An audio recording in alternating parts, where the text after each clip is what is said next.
Let's switch to League Two now, and Neil Harris is there now. His boyhood team, Southend United, hoping to fire them to promotion. Nicky Forster went striker to striker.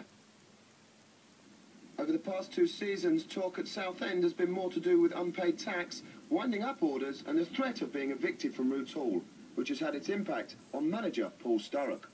We had a problem obviously at the start of the last season when we only had 9 players on the training ground and 5 left that day. We had 4 left, 17 signed in a week. But I was very lucky that some of the players that I had in the other clubs were quite happy to come.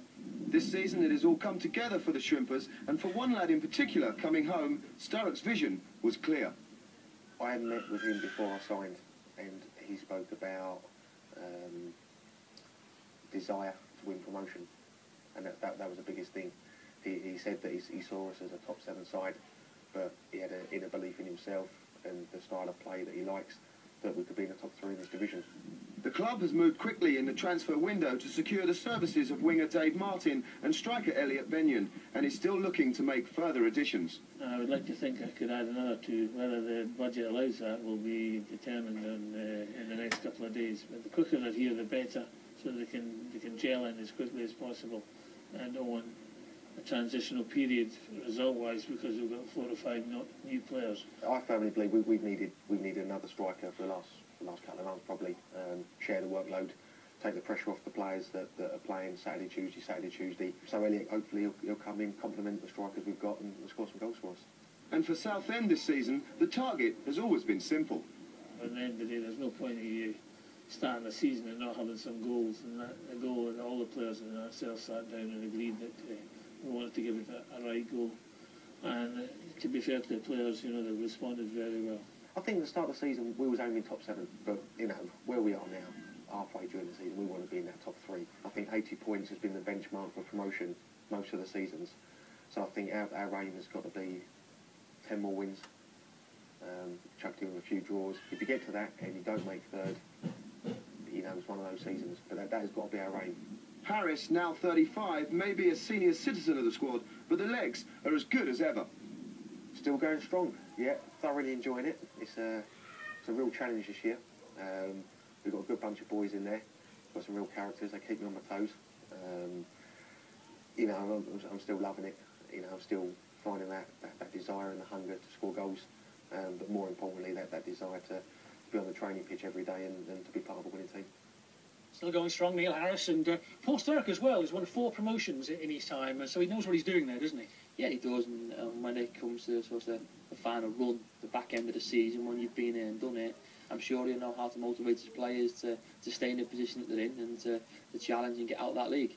As a manager, as a motivator, as a coach, can it be difficult to motivate players?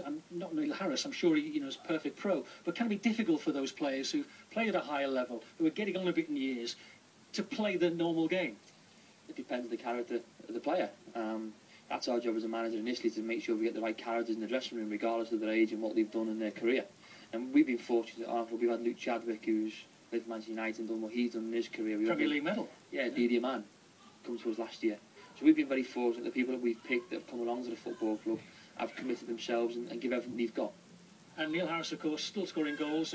Always has done. Millwall legend, scored most of them there, I think. But he knows where the goal is, isn't he? Yeah, one thing about Neil Harris, when you're trying to prepare a team to play against him, his movements off the ball allows him to get them types of goals. And it's amazing how many times he pops up in the box unmarked, because his movement, his movement off the ball is outstanding. And like I say, when you've got that, it's a natural sort of habit, and you can't buy it and you can't coach it sometimes.